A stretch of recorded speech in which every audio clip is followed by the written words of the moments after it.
Mesdames, Messieurs, bonsoir. Amoureux du sport, je vous souhaite la bienvenue sur le plateau de la Grande Team. Ravi de vous retrouver en ce début de semaine pour notre rendez-vous sportif quotidien.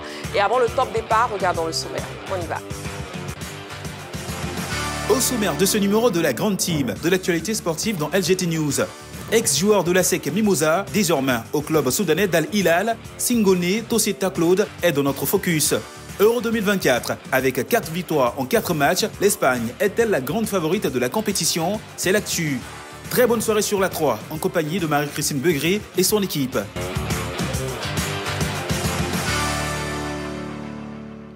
Voilà, premier numéro de ce mois de juillet, premier numéro aussi de cette semaine, de ce lundi soir. Nous sommes donc avec vous, très chers amoureux du sport, et on espère passer une agréable soirée sportive en votre compagnie. La question LGT qui nous accompagnera tout au long de cette émission, Euro 2024, avec 4 victoires en 4 matchs, l'Espagne est-elle la grande favorite de la compétition?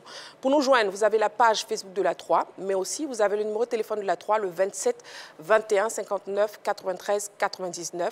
27 21 59 93 99. L'équipe de ce soir est composée de Roger Stéphane, bonsoir. Bonsoir Marie-Christine. Comment vous allez? Ça va très bien. Et vous-même? Très bien, merci beaucoup. Clément, bonsoir. Bonsoir Marie-Christine. Comment vous allez, Clément? Oh, je vais super bien. D'accord, ça se sent, ça se voit. Dorgelès, bonsoir. Bonsoir Marie-Christine. Comment vous allez? Ça va bien. D'accord, ok. Donc on sera ensemble pour le début de l'émission. On sera rejoint plus tard par Saint-Séverin. Voilà, top départ maintenant avec LGT News. On y va.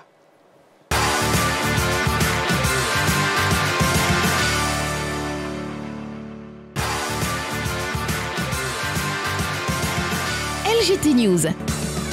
Ligue 2 ivoirienne, l'Africa Sport sacré champion. Quelle semaine à rebondissement pour les Aiglons. D'abord maintenu en Ligue 2, puis promu dans l'élite après la victoire de Yamoussoukro FC sur Isca 1-0 le mercredi 26 juin. Lors de l'adieu à la rejouée, l'Africa Sport s'est finalement adjugé le titre de champion de Ligue 2 hier dimanche 30 juin en disposant de Oza dans un stade Robert Champroux acquis à sa cause. Une victoire 2-1 grâce à des réalisations de Sidibé Sori à la 42e minute et Ambrogo lui à la 49e minute qui conforte au passage son titre de meilleur buteur du championnat avec 12 buts. La réduction du score de Soro Nagaluru à la 75e minute n'a été qu'anecdotique.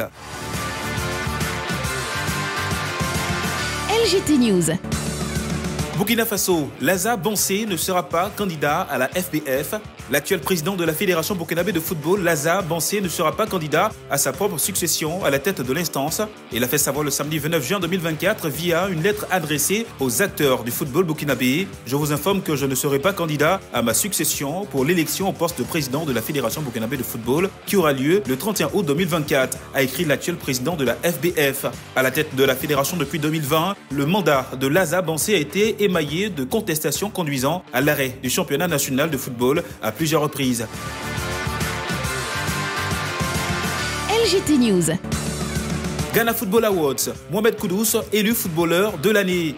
Le milieu de terrain ghanéen Mohamed Kudus vient de graver un peu plus son nom dans l'histoire du football de son pays en remportant le prix de footballeur de l'année 2024 lors des Ghana Football Awards ce samedi 29 juin. C'est la deuxième année consécutive que Kudus remporte ce titre prestigieux. La saison 2023-2024 de Kudus a été tout simplement exceptionnelle. Pour sa première année avec les Hammers, il a inscrit 14 buts et délivré 6 passes décisives en 45 apparitions. A noter que lors de cette cérémonie, Mohamed Kudus a également remporté le prix du but de l'année. LGT News. Gabon, encore une saison blanche pour le football. La Ligue nationale de football a déclaré une seconde année blanche consécutive pour le football au Gabon. La décision a été prise au cours d'une réunion qui a rassemblé les autorités sportives du pays, notamment le ministère des Sports et la Fédération de football du Gabon. Les raisons précises de cette décision n'ont pas été détaillées dans le communiqué de la LINAF, mais les médias soutiennent que cet ajournement est dû aux moyens financiers qui n'ont pas été décaissés à temps pour l'organisation des championnats nationaux. Cependant, la LINAF annonce que le championnat national de football devrait reprendre ses droits au mois d'octobre 2024. LGT News. Voilà, bon, l'Africa Sport, messieurs, l'Africa Sport qui remporte la Ligue 2, champion de la Ligue 2. Bon, l'Africa Sport qui vient de loin et qui termine de la plus belle des manières. Finalement, la saison finit très bien pour l'équipe de l'Africa Sport d'Abidjan après la réclamation de Yamoussoukro, la victoire de Yamoussoukro face à l'équipe d'Isca. L'Africa finalement qui s'impose devant cette équipe de Oza 2-1. Mais j'avoue que j'ai vraiment aimé l'esprit de l'équipe de l'Africa. On a semblé retrouver un peu le fameux sang sur gazon. Parce qu'une équipe de l'Africa qui ne s'était pas vraiment préparée, parce que depuis le match de la dernière journée, de la 22e journée de la poule A, l'équipe était un peu en vacances. Donc, il n'a pas eu le temps de se préparer véritablement, mais on a retrouvé des garçons qui étaient très engagés, très motivés. Le petit Ange Messi a été très bon, Abrogois, lui, Zadi, etc. Vraiment, c'est bien de voir l'Africa terminer en beauté comme ça cette saison. J'ai été un peu déçu par la formation de Oza. Je pensais que cette équipe-là allait jouer un peu plus au football, mieux que l'équipe de l'Africa Sport d'Abidjan, parce que Oza, quand même, il s'attendait à ce match-là, vu qu'ils étaient premiers de leur poule au niveau de la poule B. Ils attendaient à ce match, ils ont dû le préparer. Mais je n'ai pas vraiment reconnu cette équipe de Oza. Elle a oublié un peu son football d'école, son très beau football. Finalement, c'est l'Africa qui fait une superbe opération. Bravo au vert et rouge. On a vu un bel état d'esprit de l'équipe de l'Africa. J'ai le sentiment que les joueurs voulaient se racheter un peu par rapport à la mauvaise prestation face à l'équipe de Tchologo lors de la 22e journée. Et là, c'est un coup parfaitement réussi. L'Africa qui menait 2-0. Ouais. Et puis finalement, c'est Oza qui réduit le score. Tout simplement, bravo au vert et rouge qui termine très bien cette saison au niveau de la Ligue 2. Oui, les Aiglons qui terminent très bien la saison, effectivement, Clément. Oui, tout à fait. Je suis parfaitement d'accord avec Roger Stéphane.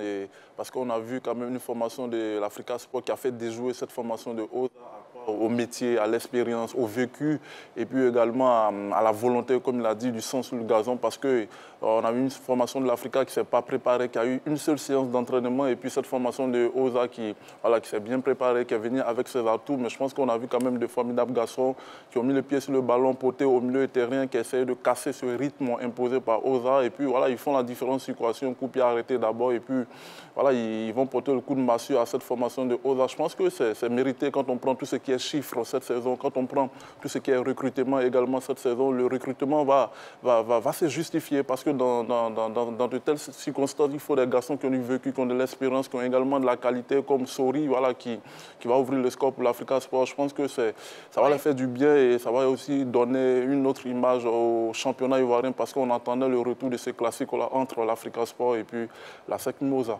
L'Africa Sport qui monte en Ligue 1 et qui termine très bien sa saison en étant champion de la Ligue 2.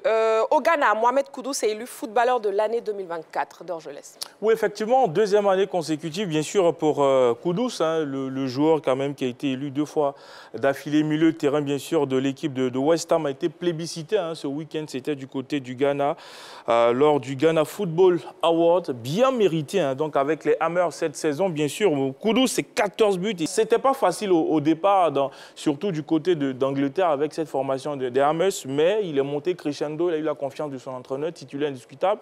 Et puis, il fait une très belle saison. C'est bien mérité pour lui. Voilà, donc Mohamed Kudus, élu footballeur de l'année 2024 au Ghana. Ouais, je pense que c'est amplement mérité pour lui parce que c'est le meilleur footballeur, c'est le meilleur Ghanéen du moment. Et une première saison en Première Ligue, on sait que c'est un championnat qui est très très compliqué, mais lui, il va mettre 14 buts pour 6 passes décisives. Quand il est arrivé de l'Ajax d'Amsterdam, on était un peu dubitatif, est-ce qu'il allait s'imposer? Mais moi, je le voyais dans un club, dans un top 4 anglais, que ce soit Manchester City, Manchester United, Chelsea ou autres. Mais je pense qu'il va quitter rapidement West Ham. On parle du nouveau Pelé au Ghana parce qu'il a un formidable pied gauche, même si comparaison n'est pas raison, parce que je trouve un peu Abedi Pelé supérieur à Mohamed Kudus, mais le gamin, il a quand même du talent, il a du ballon en lui et il fait une formidable saison. Il a ce parcours-là, c'est-à-dire il est formé à Roy to Dream, qui est l'une des meilleures académies en Afrique et au Ghana, et on fait ce tremplin-là pour aller à Nord-Giland et puis bientôt il est en train d'exploser en Europe et on va lui souhaiter quand même de faire une meilleure carrière. Bonne chance pour la suite. Oui. Il a un peu loupé sa canne quand même. Je pense qu'il est arrivé à la CAN blessé. Ouais. Il est entré au deuxième match. Il a même inscrit un but pour le Ghana. Et puis il y a le fameux 2-2, je crois, de la dernière journée face à l'équipe du Mozambique, qui nous remet en selle d'ailleurs. C'est ce match-là. Parce qu'avant le dernier match du Ghana, on était sixième meilleur troisième. On était totalement éliminé. Quand le Ghana fait ce match nul, on remonte en tant que 5e meilleur troisième. Et puis après, quand le Maroc gagne, on devient 4e meilleur troisième. On se qualifie. Donc ça a commencé un peu avec la contre-performance de l'équipe du Ghana. Il a un peu loupé sa canne. C'était l'une des stars attendues à cette compétition. Malheureusement, à l'image de toute l'équipe des Black Stars, c'est un peu loupé. Mais c'est un très bon joueur, un très solide milieu de terrain qui est capable de jouer à plusieurs postes. Et il termine bien sa saison, en tout cas en étant élu meilleur footballeur de l'année 2024 au Ghana. Et puis, un fait, à la Copa América, Marcelo Bielsa, suspendu pour une arrivée tardive, justement, avec la sélection de l'Uruguay. Ben, ça me surprend quand même. Je ne connais pas bien les circonstances de l'événement, mais ça me surprend quand même. Connaissant Bielsa, c'est un ancien entraîneur, il y a beaucoup d'expérience. Je ne maîtrise pas bien les circonstances enfin, mais je pense que la sanction est méritée. Il va assister les prochains matchs un peu loin, en étant remplacé par un des membres du staff technique. Mais c'est un peu dommage. Puis j'ai vu que l'Uruguay avait gagné un match la dernière fois avec une super prestation. J'en parle comme ça parce qu'il n'y a pas longtemps, nous, on a battu cette équipe d'Uruguay en match amical 2 buts à 1. Ouais. Mais c'est une équipe qui, pour l'instant, je crois, se comporte bien du côté de la Copa América, même si on peut se désoler de ce que Bielsa, un entraîneur aussi expérimenté, sélection aussi expérimentée, peut commettre une telle faute. Mais il n'est pas le seul, hein. Il n'est pas le seul. Après aussi, on connaît peut-être que Bielsa, il aime tout ce qui est tactique, il prend du temps pour donner tout ce qui est consigne. Et son second nom, c'est El Loco. En espagnol, ça veut dire le fou. On le connaît pour ses faits d'âme. Voilà, il est vraiment fou, parce que là, il arrive en retard. Ouais, parfois, il a des agissements qui étonnent un peu le monde du football. Voilà, et l'entraîneur qui aime s'asseoir sur une glacière et autres.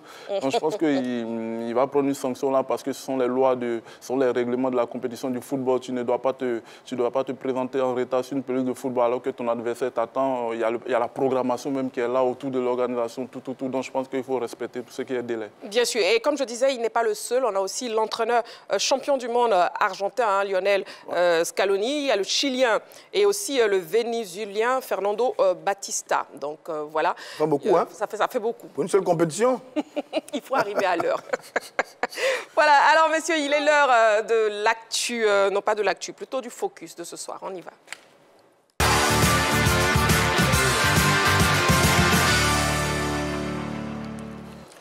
Alors, pour le focus de ce soir, nous avons un invité. Né le 20 décembre 1994 à Guiglo, en Côte d'Ivoire, Senghone Tosseta Claude est un footballeur international ivoirien qui évolue au club soudanais d'Al Hilal, qu'il a rejoint après 3 énormes saisons avec l'ASEC Mimosa. Dès son arrivée au Soudan, il devient l'un des hommes de base du coach congolais Florent Ibenge pour sa combativité, son activité au milieu et surtout ses énormes récupérations de balles qui font sa spécificité. Malheureusement, l'ancien Mimo va se blesser avant le début des phases de poule de la Ligue des champions CAF. Il ne reviendra qu'à la dernière journée pour essayer d'aider l'équipe avec ses atouts, mais l'aventure s'arrêtera pour eux après la défaite face à l'Espérance de Tunis. Alors, il est notre invité de ce soir. Nous recevons donc Senghone Claude sur le plateau de la Grande Team.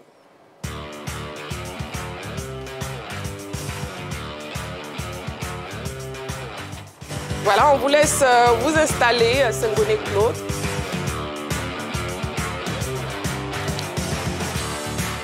Footballeur international ivoirien qui évolue au club soudanais d'Al Hilal. Bonsoir Senghone et bienvenue sur le plateau de la Grande Team. Merci, bonsoir à vous aussi.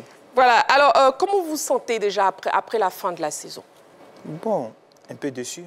Un peu déçu, oui. Oui, un peu déçu parce qu'on avait voulu atteindre un objectif qui n'a pas été. Là, nous sommes restés sur notre fin. Ça a été un peu un gros choc. Voilà, un gros choc, oui, ouais. Exactement. Et le bilan, bon, le bilan des 2 premières années déjà au club soudanais d'Al Hilal. Bon, je dirais que la première saison, quand je suis arrivé, ça s'est tout de suite bien passé.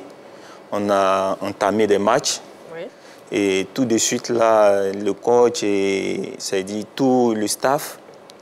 D'abord, notre arrivée, parce que je n'ai pas été le seul, il y a des joueurs qui sont venus avec moi. On a tout de suite là montré de quoi nous étions capables. Et par la suite, ça s'est bien déroulé. Maintenant, on est arrivé à la phase de poule. Et après ça, je me blesse. En décembre, là, je me blesse. Et après, l'équipe a joué le reste de la compétition. Et après ça, je crois bien, dans le mois de février, mars, il y a la crise qui commence au Soudan. La crise au Soudan qui a un peu perturbé le club. Oui. Si. Et après ça, bon, on était obligé de rentrer, on a stoppé, on a été éliminé de la Ligue des champions. La deuxième saison, on n'est pas sur nos territoires. Tantôt on est dans tel pays, tantôt on est dans tel pays. Ça fait que la stabilité même d'abord de l'équipe n'a pas été ça. Et comment vous avez vécu cette crise au Soudan? Ça a été difficile. Hein. J'imagine. Ça a été difficile parce que il y avait, je peux dire que moi et mon collègue Issa Fofana. Issa Fofana, voilà. un autre Ivoirien. Si. Et on était, et un bon soir comme ça, ça commence. On attend des tirs partout et Oula. ça a été difficile. Ça a été difficile, même pour sortir du pays et tout, ça a été difficile parce qu'arrivé à un certain moment, c'était fermé les frontières, on était obligé de passer par les bus. On était obligé d'appeler ici la fédération, mettre la pression, mais c'était un peu compliqué. C'était vraiment compliqué. Bon, ce que vous nous dites est vraiment, vraiment passionnant. On va marquer une petite pause, hein. On va poursuivre notre entretien, ne vous inquiétez pas. Juste le temps de la publicité. Allez, à tout de suite.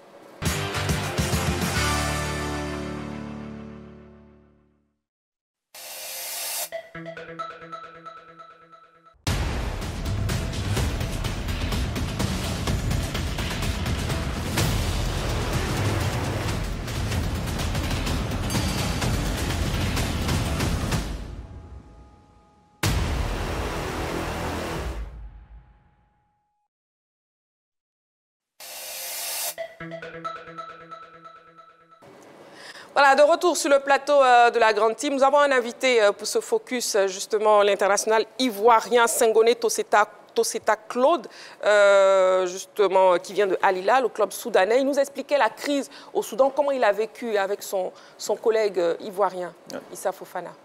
Bon, ça a été difficile, comme je l'ai dit. La crise a commencé à Khartoum. À Khartoum, ça a commencé un beau matin. On attend des tirs de partout. Arrivé à un certain moment, la ville est fermée. Les frontières aussi ont commencé à se fermer. Donc on est là, on ne sait pas comment faire pour pouvoir sortir. Donc on est resté là. Nous et les dirigeants, on a fait presque 10 jours, 15 jours sur les tirs et tout. Et soudain, ils nous prennent, ils nous disent, bon, on va essayer de voir, aller au bord de la frontière, c'est-à-dire entre le Soudan et l'Égypte. Parce que nous sommes voisins. On prend le cas, on part nous déposer à la frontière. Mais pourquoi vous n'êtes pas allé à l'ambassade de Côte d'Ivoire? Non, c'était un peu difficile. C'était un peu difficile parce que quand la crise a commencé là, ça a commencé un coup fort au fait. D'accord. Donc tout était fermé. D'accord. Tout était fermé. Donc c'est ça, ils nous ont pris le temps de nous exporter, nous envoyer au moins à 15 minutes comme ça de la frontière entre le Soudan et l'Égypte. Et on est resté là-bas longtemps, on a fait près de 2 semaines. C'est là maintenant on a commencé à appeler la fédération, ils ont commencé à s'inquiéter pour nous. Et par la suite, on a commencé à faire la démarche pour les visas et tout, provenant de l'Égypte maintenant. Donc l'ambassade de l'Égypte, ils ont commencé à insister et tout pour pouvoir venir nous chercher. Mais là encore, ça a été compliqué. C'est compliqué. Donc là, on était obligé maintenant de traverser maintenant en bus pour se retrouver en Égypte. Ah, franchement, vous avez vécu une expérience très difficile. Dieu merci. Dieu merci, tout est bien fini et puis vous êtes là avec nous sur le plateau. Maintenant, pourquoi vous êtes allé au Soudan déjà? Qu'est-ce qui fait la différence entre les clubs soudanais et les clubs ivoiriens? Bon, je peux dire il y a l'engouement. Hein. Il y a l'engouement au niveau du foot soudanais. Il y a l'engouement au niveau du public. Ça seulement, c'est le petit plus. Sinon, au niveau du jeu, au niveau vraiment les Ivoiriens, on est très talentueux. Ça seulement, je ne peux pas cacher. Mais il y a un petit plus qui fait que, étant là-bas, déjà, ça dit, tu vois grand, au fait. Tu vois grand. Il y a la compétition aussi, tu vois. Donc, on voit grand. Et il y a cet aspect aussi, c'est dit, ici, par exemple, en Côte d'Ivoire, par exemple, je prends un exemple, si tu touches, par exemple, 100 000 ici, ça veut dire que tu peux prendre au moins le quadruple, le triple. C'est bien, il y a le volet financier aussi, qui est très intéressant, surtout. Et puis, quel est votre secret, vous? Vous débordez d'énergie véritablement quand vous êtes sur le terrain. Quel est votre secret? Bon, je peux dire que ça a été depuis la base, depuis l'enfance. J'ai beaucoup travaillé ça. Déjà étant au centre de formation, j'ai beaucoup travaillé. Ça veut dire que déjà, sur les premiers pas, je me donnais déjà à fond. Et il y a l'aspect aussi repos. Il me repose beaucoup. Je suis quelqu'un de beaucoup silencieux. Voilà, mais c'est dit juste après les entraînements, j'essaie de tout donner. Après, il y a le repos. Voilà, donc... Bonne hygiène de vie. Ouais, c'est ça. C'est très bien. Oui, Roger. Peut-être que moi, on est un peu curieux. Hein. Tout le monde parle de ce club Al Hilal du Soudan, qui est régulier en Ligue des Champions, en phase de poule notamment. Ouais. Est-ce que c'est un club qui est riche, comme tout le monde dit? Et est-ce qu'il est structuré, construit un peu à l'image de la SEC Mimosa, ce club-là, Al Hilal? Bon, au niveau infrastructure, je peux dire qu'ils ont un stade. Ils ont un stade parce qu'ils ont mis un peu l'accent sur le stade. D'accord. Mais au niveau des infrastructures, je peux dire que c'est pareil. Hein. Avec la SEC? C'est pareil. Parce que, sincèrement, la SEC, ils misent sur cet aspect-là. Voilà. Mais c'est au niveau, comme j'ai dit tout à l'heure, là, au niveau... Le traitement salarial? Voilà, qui est un peu plus. Dites-nous les gros salaires là-bas, c'est combien? Bon, ce que je peux dire, en tout cas, si c'est, comme je l'ai dit tout à l'heure, si tu touches 100 000 ici à Abidjan, tu peux prendre au moins 3 ou 4. Donnez-nous un chiffre, un vrai chiffre, un salaire où là-bas? Bon, il n'y a pas forcément donné de chiffre. Il va aller au Soudan. Voilà. On a l'impression que Roger Stéphane veut quitter la grande team. Il va le jouer au Soudan, mais il est trop vieux. Grande team soudanaise. Donc, Senghone Toseta Club. Et puis, un mot, vous qui êtes un ancien de la SEC, un mot sur la saison de la SEC. Waouh, ça a été compliqué. Ça a été compliqué, mais je peux dire que c'est à l'image des grandes saisons faites depuis nous étions là, partis. Oui. Ça a été compliqué. Voilà, ça a été compliqué cette saison parce que il y a un bon nombre de joueurs qui n'ont pas été là cette saison. Ça fait que c'est vraiment compliqué parce que dans une équipe, il y a la colonne vertébrale. Et une fois que la colonne est touchée, c'est vraiment difficile d'atteindre ça le plus vite possible. Exactement. Oui, Dorgelès. Oui, son contrat finit, je crois, le 27 juillet 2025. Est-ce qu'on compte passer un palier ou on a envie encore de rester dans ce club-là?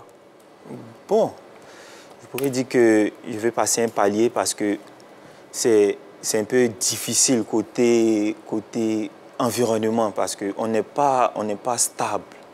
On n'est pas stable et ça joue beaucoup. Ça joue beaucoup pour un joueur. Voilà, pour un joueur, ça joue beaucoup parce que moi, comme ça, je suis un compétiteur. Je suis un compétiteur et quand tu arrives dans un club, au début, c'est bon et puis après, il y a la crise. On ne sait pas où vous allez vous orienter. C'est un peu difficile parce qu'il y a cet aspect-là aussi qui joue. Donc, c'est un peu ça. Mais sporter pour une autre saison, en tout cas, c'est en vue.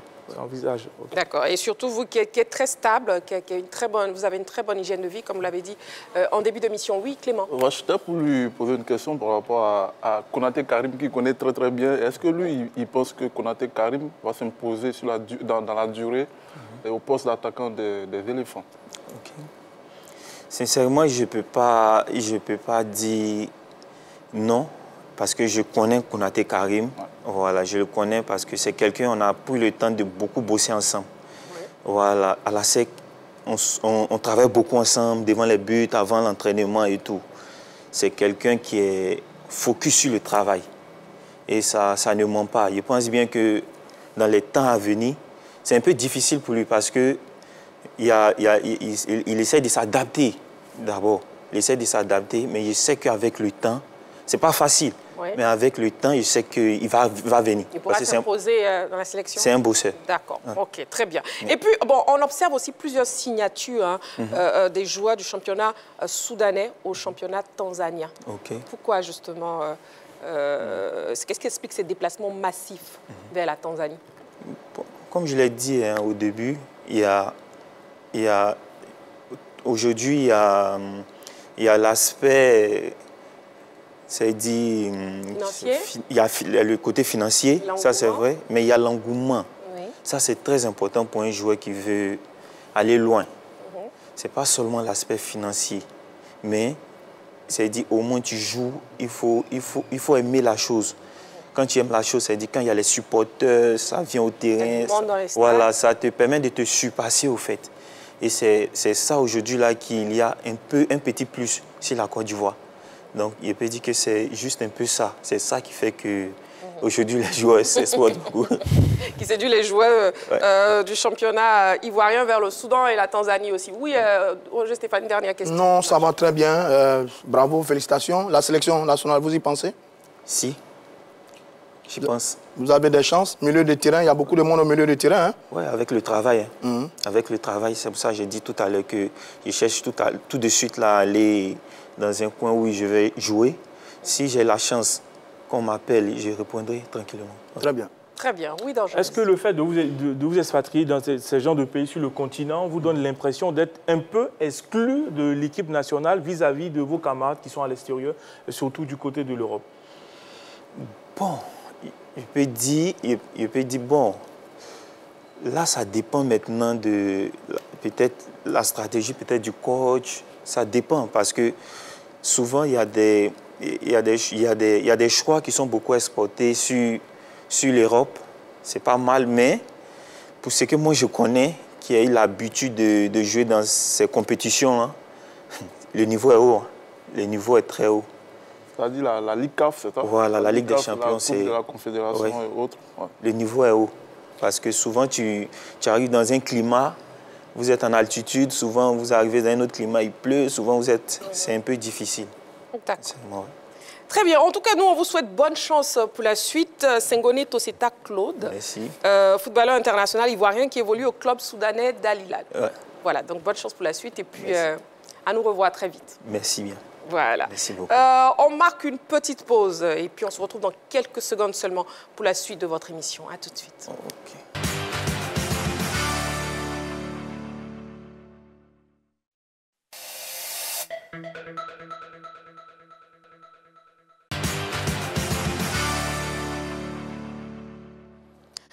Nous sommes de retour sur le plateau de la Grande Team. Le sujet principal de l'actu de ce soir, bien sûr, on s'intéressera à l'Euro 2024, avec la question LGT, je vous donne, Euro 2024. Avec 4 victoires en 4 matchs, l'Espagne est-elle la grande favorite de la compétition? Pour nous joindre, vous avez la page Facebook de la 3, ou bien vous pouvez nous appeler sur le téléphone de la 3, le 27 21 59 93 99. Bon, nous avons été rejoints par Saint-Séverin. Bonsoir, Saint-Séverin. Bonsoir, Marie-Christine. Comment vous allez? Ça va super bien dans le meilleur des mondes. Pourquoi déjà? Oui, parce que la saison s'est très bien terminée. Et il y a un grand club ivoirien qui revient dans l'élite, c'est l'Africa Sport. Donc ça va donner des chaudes empoignades pour la saison 2024-2025. Tous les amoureux, tous les puristes comme moi, nous sommes simplement heureux. D'accord, ok. Vu le rouge vif de ce soir de Saint-Séverin. Ben ouais, c'est la couleur choisie pour ce soir. Bienvenue sur le plateau de la Grande Team. Saint-Séverin. Allez, il est l'heure de s'intéresser à l'Euro 2024 avec d'abord la rubrique « Allons à l'Euro ». On y va.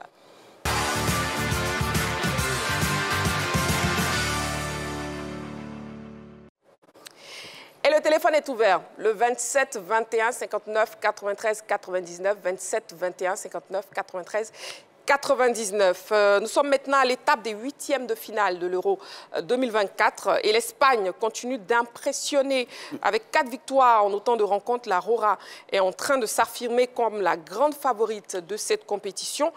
Alors on regarde cet élément préparé par la rédaction et après nous on en parle sur le plateau de la Grande Team. L'Espagne a d'abord eu chaud, mais elle sera bien au rendez-vous des quarts de finale de l'Euro 2024. La sélection de Luis de la Fuente était déjà apparue en forme lors des phases de groupe avec un brillant 3/3. Hier dimanche 30 juin, les Espagnols ont disposé de la Géorgie 4-1. Après un gros coup de chaud en première période, et l'Espagne n'avait pas encore transpiré depuis son arrivée en Allemagne. Attaque El Mundo qui rappelle que la Roja n'a pris la mesure de son adversaire qu'en seconde période, après avoir concédé l'ouverture du score contre le cours du jeu certes. À son aise, lors des phases de groupe, l'Espagne a connu quelques minutes de doute, puis la machine s'est mise en route. Ce lundi matin, la presse espagnole se montre donc assez enthousiaste. Après la frayeur, le festival, titre donc Marca. Super Deporto estime que l'Espagne a fait tomber un mur, rappelant que la Géorgie s'est attachée à rester organisée pour procéder en attaque rapide. Récital, titre Mundo Deportivo, qui s'attarde sur la force collective espagnole. L'écart en dansant, titre de son côté sport, avec en illustration les 2 pépites de la Roja, Lamine Yamal passeur et Nico Williams buteur en 8e de finale. Avec 4 victoires en 4 matchs, l'Espagne est-elle la grande favorite de la compétition? Messieurs, c'est à vous. Allez, on s'intéresse à l'Espagne. Avec 4 victoires en 4 matchs, l'Espagne est-elle la grande favorite de la compétition? Messieurs Avopalonso, oui ou non, s'il vous plaît? C'est un non pour Dorgelès, un non pour... Bon, c'est un non pour tout le monde, à l'exception de Clément. Clément, c'est un oui pour vous. Pourquoi? Moi, j'ai mis un oui d'abord parce que je trouve cette sélection espagnole très cohérente. Et quand tu prends le décalage, quand tu prends les lignes d'attaque et puis la ligne défensive également, je pense qu'ils sont très bien équilibrés. Ils ont marqué 9 buts. C'est la deuxième meilleure attaque de cette compétition. Ils ont encaissé seulement qu'un seul but. C'est l'une des meilleures défenses de cette compétition en compagnie de la France également. En plus, je retrouve les caractéristiques de la grande Espagne, c'est-à-dire l'Espagne de 2008 qui a gagné l'Euro, 2010 qui gagne le Mondial. Ce qui manquait à cette formation espagnole qui avait toujours et qui a toujours gardé son football de possession, c'était cette récupération à la paix de la balle. On parle des principes de 5 secondes à la récupération de Pep Guardiola qui a fait la grande force du Grand Barça et du Grand Espagne également. Donc du coup, ils arrivent à récupérer rapidement le ballon.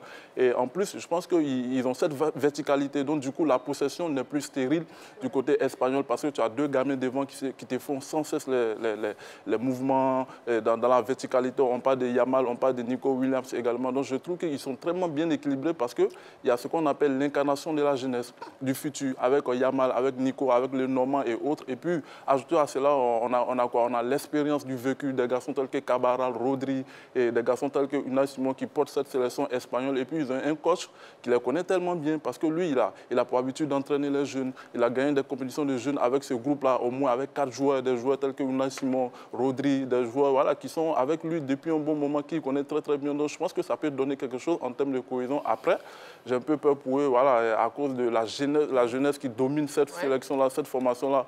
Quand va venir les écueils, les difficultés, est-ce que Lamine Yamal, est-ce que Nico Williams également réussiront à franchir ces écueils-là, ces difficultés-là? Oui, ainsi, c'est vrai que peut-être que je ne les vois pas en train de gagner, mais pour l'instant, pour moi, ils font partie des gros favoris de cette compétition. De cette compétition de l'Euro 2024. On parlera de cette jeunesse tout à l'heure avec Lamine Yamal et aussi Nico Williams. Pour l'instant, nous avons un appelant avant de poursuivre notre tour de table, messieurs. Monsieur Diomandé Mamadou qui nous appelle de Sipilou. Bonsoir, monsieur Diomandé. Marie-Christine Degré, bonsoir. Bonsoir, monsieur Diomandé Mamadou. Bienvenue sur le plateau de la Grande Team. Tu es très bien habillé, ta chemise blanche et puis ton pantalon jaune. Ça n'a rien à voir avec le rouge du côté d'Africa, là. Merci beaucoup, monsieur Diomandé, grand supporter de la SEC. Mimosa. Voilà. Alors, on vous écoute par rapport à l'Euro 2024, l'Espagne. Je salue le plateau et je salue mon pote Rodia. Salut. Bon, hé, Marie-Christine. Oui, monsieur Diomandé. Ah, elle est en train de venir, hein. Parce que vraiment, ils ont comme des favoris même de l'Euro. Oui. Avec les 2 ailiers, vraiment, qui fait du feu. Lamine Yamal, puis Nico là. Nico Williams. Parce que m'a dit, Nico Williams et puis attaque de pointe Mouratan. Oui. Donc, franchement, je vois l'Espagne parmi les favoris. Et il y a encore du feu devant. Espagne, Allemagne, Angleterre, et la France est aussi. La France, le jeu de Williams, ça m'a convaincu. Hein. Ah bon? C'est un jeu vraiment qui veut être favori aussi. Donc, bonne chance à la France et l'Espagne est parmi les favoris. Oui, monsieur. Merci beaucoup, monsieur Diomandé. Toujours avec la 3. 3 champions. Merci beaucoup, monsieur Diomandé Mamadou, qui nous appelait de Sipilou. Voilà. Pour lui, l'Espagne est très grande favorite. Oui, c'est vrai. On vous écoute. Pour moi, l'Espagne n'est pas la grande favorite, mais elle peut arriver au bout de la compétition. Pour moi, l'Espagne n'est pas la grande favorite, mais elle fait partie du quatuor. Espagne, Allemagne, Angleterre, France. Voilà mon quatuor. C'est vrai que l'Espagne a une jeunesse incroyable, un jeu léché, avec un peu plus, je veux dire, de réalisme que lors du dernier Euro, par exemple, où ça circulait le ballon, mais devant, c'était vraiment mou. Là, en 4 matchs, l'équipe est déjà à 9 buts, un seul encaissé. C'est énorme. Et après avoir été menée face à la Géorgie, quand elle revient au score pour aller mener 4-1, je pense que c'est tout simplement exceptionnel. Et que dire de la fraîcheur sur les ailes de Lamine Yamal, le Barcelonais, Nico Williams, le joueur de Bilbao. C'est impressionnant. Au milieu, Rodri, c'est la capacité à absorber toute la fatigue de son équipe et à se projeter derrière la défense. Alors là, impeccable. Un seul but encaissé. Unai Simon, gardien, les 2 joueurs dans l'axe, le Normand, Laporte, ça aussi c'est impressionnant. Donc l'Espagne, oui, mais l'Allemagne aussi également. L'Allemagne aussi également parce que l'Allemagne joue à domicile. Et l'Allemagne aussi a sa jeunesse. Qui fait bouger les lignes. Vous avez Wirtz, le joueur de Leverkusen, coéquipier de Cotonou au milieu. Vous avez Moussiala devant. Mais c'est impressionnant, derrière, les anciens comme Rudiger, comme Jonathan Tah, l'Ivoirien d'origine, c'est aussi absolument merveilleux. Je suis même peiné que les 2 équipes se rencontrent déjà en quart de finale, mais ça promet des étincelles. Je pense que c'était déjà la finale de l'Euro 2024. Oui, très bien. Bon, d'accord. Donc, vous, l'Espagne, oui, impressionnante, mais pas la grande favorite. Ouais. D'accord, c'est bien noté. Nous avons un appelant, M. Koulibaly Drissa, qui nous appelle de Korogo. Bonsoir, M. Koulibaly. Bonsoir, madame. Bienvenue sur le plateau de la Grande Team. Ah, merci, toujours bien habillé. Merci beaucoup. Il salue tout le groupe. Voilà. Bonsoir, monsieur. Voilà. Et puis, on vous écoute. L'Espagne était la grande favorite de la compétition Euro 2024, M. Koulibaly. Bon, moi, je peux dire non. Mais comme le dit la petite vient à Maja, ils sont en train de me forcer. Sinon, concernant les favoris, je voyais l'Italie, l'Allemagne et puis la France. Bon, l'Italie, l'Espagne, non, c'est ce que je voyais auparavant, quoi. Oui. Bon, maintenant, l'Espagne est en train de s'adapter pour revenir parmi les favoris. Bon, c'est bon, on peut pas faire comme ça. On peut pas faire comme ça. Sinon, c'est pas eux, ils attendaient. Toujours, je dis, une équipe de la France sans Mbappé, il n'y a pas d'équipe. Il n'y a pas d'équipe. Oui. Voilà, donc vraiment, c'est un peu comme ça. D'accord, c'est bien noté. Voilà. Merci beaucoup, M. Koulibaly Drissa. Ok, je salue tout le monde d'abord. Voilà, on salue tout le monde aussi à Korogo. Merci beaucoup. Merci beaucoup et bonne émission. Voilà, merci M. Koulibaly Drissa qui nous appelait donc de Korogo. Oui, Dorgelès, on vous écoute sur la question. Pour moi, je pense qu'ils font partie des favoris, mais pas par l'équipe qui ira jusqu'au bout. Parce que, après, je me suis dit aussi, j'ai l'impression que cette fois-ci, le niveau de l'Euro même a baissé. Vous comprenez? Donc, c'est votre impression? C'est mon impression. Par rapport aux jeux produits, je vois des équipes comme la Géorgie bousculer des grands. Ensuite, après, c'est l'expérience qui fait la différence tout.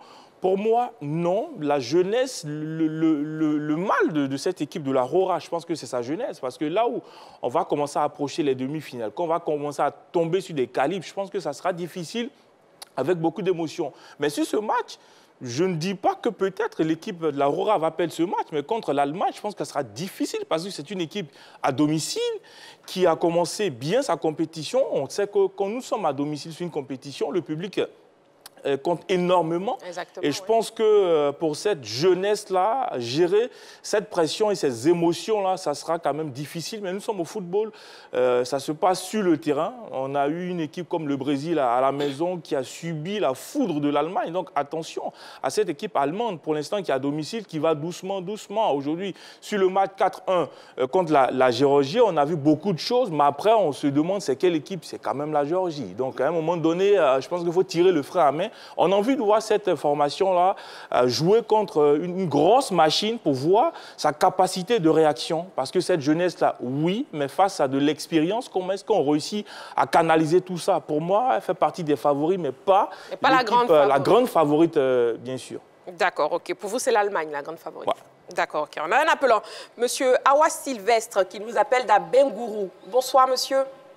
Bonsoir, madame. Bienvenue sur le plateau de la Grande Team. On vous écoute. L'Espagne était la grande favorite de l'Euro 2024. Oui, au vu de montre dans le contenu. On ne vous entend pas très bien, monsieur Awa. Au vu de ce que l'Espagne montre, le contenu, oui.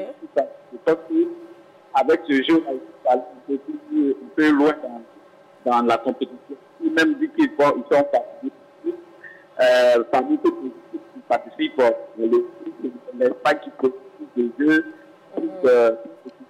voilà, donc ils sont convenus. Voilà. D'accord, ok. C'est bien noté. C'est bien noté.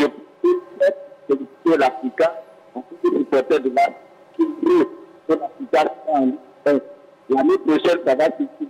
Voilà.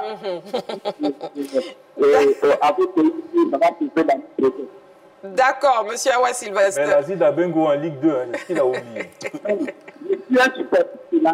Il supporte la SEC. D'accord. Il supporte pas la vie. Et il a bu. Merci beaucoup, en tout cas, M. Awa Sylvestre. Bon, on le percevait un peu difficilement. Ouais. Il nous appelle d'Abengourou. Oui, Roger. Est-ce que l'Espagne est la favorite? J'ai dit non, mais pourtant le tournoi dit le contraire. Ouais. Le tournoi montre clairement que la meilleure équipe du moment, c'est l'équipe de l'Espagne. Hein. Les chiffres sont là. 4 victoires en voilà, sur la première phase, elle a balayé la Croatie 3-0. Elle a fait une véritable démonstration, mais elle n'a inscrit qu'un seul but face à l'Italie. Et puis après, face à l'Albanie, 1-0. C'est une équipe qui est vraiment puissante. C'est-à-dire que sur son jeu fondamental qu'elle avait avant, qui était le tiki-taka, on a ajouté maintenant l'explosivité d'une certaine jeunesse qui amène de la rapidité. Quand on associe les deux, ça fait une équipe espagnole qui est quasiment injouable. Hein. Donc oui, elle fait forte impression. Sur le match dernier, elle a été menée rapidement. Ensuite, Rodri, Ruiz, William, Olmo, c'était une véritable démonstration. Et puis après, comme les autres l'ont dit, il y a la puissance de sa jeunesse insouciante, les deux enfants sur le côté, Yamal et Williams, qui font des merveilles de la compétition. C'est vrai, il y a ces chiffres-là. Maintenant, après, toutes les équipes qui étaient annoncées au départ et qui faisaient office de favorites devant l'Espagne sont encore en compétition. L'Allemagne est encore en compétition. L'Allemagne a été très solide face à l'équipe du Danemark. On avait un bon Kylian Mbappé avec la France, tout de suite là, face à l'équipe de la Belgique. L'Angleterre a été miraculée hier face à son adversaire. Donc toutes les équipes annoncées au départ sont encore dans la compétition. Bon, l'Italie qui est tombée. Oui, mais l'Italie, c'est vrai que... Tenant du titre, mais l'effectif italien, quand nous on a vu ça, on savait que... Il n'y avait que Barella, Pellegrini ou Donnarumma. Il n'y a pas grand monde comparé à l'effectif des équipes que nous sommes en train de citer. On savait que ça allait être très dur pour l'équipe de l'Italie. Donc, les équipes là sont encore là. Et je pense que si ce que j'ai vu sur ces quarts de finale, elles vont monter en puissance. L'Allemagne a maintenu le cap, la France a bien réagi, l'Angleterre, c'est peut-être le déclic qui est arrivé pour l'équipe d'Angleterre qui a été sauvée là sur son quart de finale. Et puis pour le reste, on va regarder. Maintenant, le vrai drame de la compétition, c'est que l'Espagne joue l'Allemagne en quart de finale. D'accord. Une petite information déjà. C'est un peu dommage. Portugal, Slovénie, on est aux prolongations et Cristiano Ronaldo vient de rater un penalty. Ah, c'est le drame. Donc, je disais que, je disais que oui, pour terminer, on est malheureusement pour nous et pour la compétition, Espagne, Allemagne en quart de finale. Là, tout de suite, non. C'est un match de demi-finale ou minimum demi-finale finale de la compétition. Mais c'est là qu'on va voir véritablement quelle est l'équipe qui va aller très loin. Parce que je pense que le vainqueur de ce match, Allemagne-Espagne, va aller très loin dans la compétition. Non, bravo aux Espagnols, mais je pense que les Allemands tiennent encore le bout. Ils sont chez eux, ils sont encore très redoutables. Très bien, c'est bien noté. Monsieur Kofi Mathieu Mbato. Bonsoir, monsieur Kofi Mathieu. Oui, bonsoir, la toute-puissante Marie-Christine. Bienvenue sur le plateau de la Grande Team, monsieur Kofi Mathieu. Merci beaucoup et je salue tout le monde là-bas. Voilà. Bonsoir, monsieur. Et puis on vous écoute, monsieur Kofi Mathieu. L'Espagne, la grande favorite de l'Euro 2024. Bon, elle fait partie des favoris, mais pas la grande favorite. D'accord. Parce que l'Espagne, c'est vrai, depuis longtemps a été une grande nation de football, mais ces dernières prestations lors des grands tournois ont montré qu'il y a quelques failles dans leur organisation. Ce qui fait que en face, il y a des équipes comme l'Allemagne, l'Angleterre, la France, qui sont encore dans le jeu. Ça sera difficile. Ça sera difficile. Et comme je le dis, je réitère ça ce soir encore. À l'entame de l'Euro, j'avais dit que moi, je voyais la France et l'Allemagne en finale. Exactement. Voilà. Et donc, je crois que l'Espagne vraiment va aller peut-être jusqu'en demi-finale, voire même jouer le match de classement, mais grande favorite, je ne crois pas. D'accord. Ok. Il joue l'Allemagne en quart de finale, hein, je crois. Ah, voilà. Je crois. Donc, si l'Espagne est en début, ça veut dire que l'Allemagne est à quel? Allemagne-Espagne. Oui, ça sera d'abord même difficile. Parce que je ne crois pas que l'Allemagne va pouvoir gagner et l'Espagne va pouvoir gagner l'Allemagne en Allemagne. Vraiment, avec l'équipe de l'Allemagne que je vois là, ça ne sera pas facile. Donc, vraiment, ils vont faire l'effort, mais ça sera difficile. Ils vont quitter la compétition après le match de quart de finale. On attendra de voir, monsieur Kofi Mathieu. Merci beaucoup, monsieur Kofi Mathieu. Voilà. Si vous voyez quand dites-lui que je lui dis bonsoir. D'accord, c'est noté. Merci beaucoup, monsieur Kofi Mathieu, qui nous appelait donc du bateau. Merci bien et bonne émission. Merci. Euro 2024, avec 4 victoires en 4 matchs, l'Espagne est-elle la grande favorite de la compétition? C'est la question de ce soir. Et nous avons l'avis du public sportif ivoirien. On écoute. Parce que la Mannschaft, ils ont un football qui est imposant. Et puis ils jouent de l'avant et puis ils ont des joueurs qui sont décisifs par rapport à l'Espagne. L'Espagne, eux font trop de petites passes, plus de 1000 passes, mais ce n'est pas tellement efficace. Moi, je vois la Mannschaft jusqu'en finale et puis rapporter cette coupe. Bon, dans les statistiques, il se pourrait, vu que l'Espagne est la seule équipe qui a pu faire 4 matchs, 4 victoires. Bon, pour moi, je pense bien que l'Espagne est l'équipe favorite de l'Euro. Pour moi, je pense que oui. Parce qu'ils ont réussi à se faire démarquer en si peu de matchs. C'est quelque chose de vraiment extraordinaire. Donc, ils méritent en fait d'être favoris. Et je pense bien qu'ils auront l'Euro, si tout se passe bien. Ils ont une bonne défense. Leur système est déjà opérationnel. Ils ont un très bon système. Puis je pense qu'ils doivent continuer comme ça. Il ne faut pas enchaîner les systèmes. Leur entraîneur fait un bon travail en tout cas. Pour l'instant, on peut le dire comme ça, surtout avec les statistiques, avec déjà le nombre de matchs, 4 victoires en 4 matchs, c'est déjà apprécié. Il faut dire comme ça qu'ils occupent une grande partie, surtout avec les qualités les joueurs qu'ils ont, tels que Yamal, Nico Williams, et au milieu nous avons Rodrigue.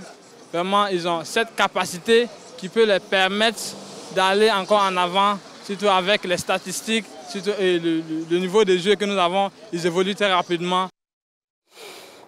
Voilà, l'Espagne est-elle la favorite de l'Euro 2024? Nous avons un appelant, M. Zon Gaston Laoui, qui nous appelle de Marcory. Bonsoir, monsieur. Bonjour, la grande jolie Marie. Merci beaucoup. Bienvenue sur le plateau. Je salue tous mes frères qui sont là, surtout le grand Oye, que je vois là. Le grand Oye, on vous salue. Ça, c'est vrai. On vous écoute. Félicitations à M. Zon Gaston, déjà, pour l'Africa. Mais bien sûr, c'est vrai, je dis que je remercie le Maroc. Yam Sokro. Oui, Yam Sokro qui a été le Maroc pour la CAN pour vous. Allez, on vous écoute pour l'Euro. L'Espagne, grande favorite. Mais vous savez, en Espagne, déjà, moi-même, là, je suis Real de Madrid. Real de Madrid, non, c'est déjà même en combinaison avec l'Africa Sport. Et donc, cette équipe de Real de Madrid, qui est même en Espagne, il y a de bons joueurs. Et il y a Barcelone.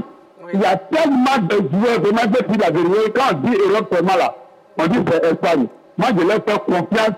Et vous verrez que là, ils vont prendre cette coupe-là. Moi, je suis fini. Et puis, ils ont pris la coupe-là. Je vous en prie, Marie. Oui. Appelez Jean Gaston là, oui, dans votre bureau là-bas. D'accord, il n'y a pas de souci. On va vous appeler. Voilà. En tout cas, merci encore au moment de la mobilité. Merci à vous, M. Zon-Gaston Laoui, voilà, qui nous appelait donc de Marcory. On a les premiers résultats déjà de ces 8e de finale. Et Roger Stéphane, vous nous faites le point. Oui, alors l'Espagne a battu la Géorgie 4-1. L'Allemagne a pris le meilleur sur l'équipe du Danemark 2-0. L'Angleterre a battu la Slovaquie 2-1. La France vient de battre à l'instant même la Belgique 1-0. La Suisse, samedi dernier, avait battu l'équipe de l'Italie 2-0. Et puis est en cours en ce moment. Portugal, Slovénie, on est à 0-0 pour l'instant. 0-0. Et puis, impression sur le match France-Belgique, oui, Clément, avec la victoire de la France. Ouais, dans les dernières minutes. Oui, c'est ça la baraka de Didier Deschamps, le pragmatique Didier Deschamps, voilà, qui n'est pas là pour faire plaisir aux yeux des spectateurs ou des téléspectateurs également. Lui, il est là pour la gagne. Donc je pense qu'il s'en sort quand même dans cette rencontre-là parce qu'il y avait quand même l'équilibre de la terreur de force entre les Français et puis cette formation, cette sélection belge. Après, les Français, ils ont tenté, avec les changements de Kolo Muani, il faut aller provoquer sa réussite. Ils ont provoqué leur réussite. Bravo à eux quand même. Ils vont passer sur un CFC. Quand même, c'est une équipe que moi, je crains énormément. Dans cette compétition, moi, je commence à avoir peur des équipes qui avancent en mode clopin-clopin, c'est-à-dire qui ne produisent pas de jeu. On parle de l'Angleterre, voilà, qui n'est pas performant en termes de jeu, de la France qui n'a pas encore marqué dans le jeu. C'est-à-dire ils ont eu la faveur de 2 contre son camp. Voilà, contre l'Autriche. Plus un pénalty. Donc je pense que, attention quand même, parce que là, quand ils vont commencer à jouer à partir des demi-finales, des quarts de finale, je pense qu'ils seront quand même redoutables. Il y a l'Angleterre également qui a joué depuis plusieurs années, qui ne gagne pas, voilà, qui est en difficulté également, mais qui avance. Le plus important dans une compétition, mais quand vous êtes en difficulté, c'est d'avancer. Mais on cite l'Espagne, mais attention quand même à la France de Didier Deschamps, voilà, qui est toujours en mode pragmatique et qui peut surprendre tout ce qui est adversaire et tout ce qui est jeu produit dans ce tournoi. Qui peut surprendre la France qui s'impose, qui avance tout doucement, qui s'impose tout doucement. Oui, tout doucement. Comme Clément l'a dit tout à l'heure, la France n'a pas encore marqué de but dans le jeu. Elle en a déjà à 2 CSC. C'est pas la grande équipe de France qu'on a vue, par exemple, durant le Mondial, qui était impressionnante. Là, dans le jeu, on sent un peu de difficulté devant. Je ne sais pas si le match de Mbappé le gêne beaucoup, mais je ne le sens pas. Voilà, je ne le sens pas encore dans le jeu. Et puis, la défense aussi ne m'impressionne guère. C'est quand même étonnant que la France soit à ce niveau, mais elle avance quand même. Elle avance masquée pour faire référence à Mbappé. Donc, il faut vraiment, vraiment faire attention à cette équipe de France parce que sur cette compétition-là, c'est l'équipe dont le coach et les joueurs se connaissent le mieux. Ils sont ensemble depuis près de 6 ans. Aucune autre nation n'a ce temps-là ensemble. Deschamps connaît ses équipes, connaît ses forces, connaît ses faiblesses. Ça peut faire mal devant. Mais quand même, la défense française, c'est le secteur le plus stable de l'équipe. Hein. C'est le secteur sur lequel Deschamps n'a pas encore fait de remplacement depuis. Koundé, Hernandez, Saliba et Upamecano, ça joue très très bien. Le gardien Maignan était très bon aujourd'hui. Il a arrêté 2 actions aujourd'hui, l'une dans les pieds de Lukaku et une autre dans les pieds de Kevin De Bruyne. Dans les 2 bons arrêts aujourd'hui. Et puis après, moi j'ai bien aimé le milieu de terrain de l'équipe de France aujourd'hui, avec le jeune Tchouaméni qui était mis dans l'axe. J'avais une préférence pour N'Golo Kanté, mais qui a été légèrement décalé sur le côté droit et Rabiot sur le côté gauche. Ça donne une équipe de France bien équilibrée, qui a bien contrôlé le jeu, hein, qui avait vraiment la maîtrise collective par rapport à cette équipe de Belgique, qui s'en sortait pas mal par des contre-attaques, avec le poids de, Lukaku. Mais dans l'ensemble, c'est une équipe de France qui a bien géré, qui est solide, qui elle aussi monte tout doucement. Elle est en train de trouver ses repères. Je pense que Didier Deschamps, il a fait tourner un peu quand même, hein, parce que son milieu de terrain, il y a eu le gros débat avec ou sans Griezmann en meneur de jeu. Ensuite, sur le front de l'attaque, aujourd'hui, il a joué à 2 attaquants, notamment Thuram, au départ, Thuram et Mbappé.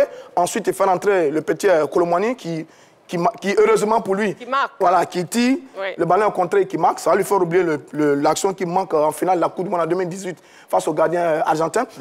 En 2022. Mais enfin bref, c'est une bonne équipe de France qui est très très solide et qui est en train de monter. Je pense que sur les prochaines sorties de l'équipe de France, on va avoir encore du costaud. Et on a l'Italie, Roger Stéphane. Bon, mais l'Italie, oh là là, l'Italie face à la Suisse, ma chère Marie-Christine Berger, c'est à pleurer cette équipe italienne. Comment il s'appelle Spalletti. Spalletti. Voilà, il fait des remplacements. Il a fait 5 remplacements, mais ça n'a rien donné dans cette équipe italienne. On n'a absolument rien vu. Passer à côté de son sujet, baladé, laminé par une superbe équipe de la Suisse qui respecte le football, qui joue simple, qui joue juste. On se fait des petites passes, on construit bien. Elle a pesé, elle a dominé totalement cette équipe italienne qui vraiment est décevante, aussi bien dans son contenu de jeu, aussi bien dans ses individualités. Vraiment, cette équipe italienne, elle a oublié rapidement cette compétition pour se préparer par rapport à la Coupe du Monde qui arrive. Et c'est bien dommage pour l'Italie. Roger Stéphane, le programme de la suite des 8e de finale, justement. Alors, ce mardi, on aura Roumanie-Pays-Bas à 16h, et puis Autriche-Turquie à 19h. C'est 2 belles affiches qu'il ne faudra pas manquer également. Et on a les premières affiches des quarts de finale aussi. Alors, en quart de finale, est-ce que le tableau est complet? Voilà. Alors, en quart de finale, les affiches des quarts de finale, vendredi 5 juillet, on a Espagne, Allemagne, oulala. Ensuite, la France sera opposée au vainqueur du match qui se joue en ce moment, Portugal-Slovénie. Et puis le samedi 6 juillet, Suisse, Angleterre, ça aussi c'est un bon match. Et puis la Roumanie jouera contre le vainqueur du match Pays-Bas. Vainqueur du match Roumanie-Pays-Bas jouera contre le vainqueur du match Autriche-Turquie. Cas de belles rencontres. Dorgelès, comment vous voyez la suite de la compétition? Allez, je ne dirais pas que c'est du classique, mais bon, puisque depuis que on va dire l'Euro a commencé, on a assisté à des rebondissements, à des coups de théâtre. Donc attention à ces équipes, entre parenthèses, dites faibles, parce que bizarrement, la défaite de l'Italie, j'ai senti ça venir et on se pose beaucoup de questions sur la suite de la compétition. pour ne pas dire de bêtises, peut-être ça sera une petite nation en drift qui va aller remporter la compétition. Ah, oui. Il y a les surprises. Au football, il y a énormément de surprises. Bon, voilà, l'Euro 2024, c'est à vivre, bien sûr, sur les antennes de la 3. La grande team de ce soir, ça, c'est vrai, c'est terminé. Oui, mais on est pressé de voir un France-Portugal, la finale de l'Euro 2016. Ça c'est vrai, il est l'heure. Allez, on se retrouve demain en direct, toujours sur la 3 à 20h30. D'ici là, prenez soin de vous et n'oubliez pas, faites du sport.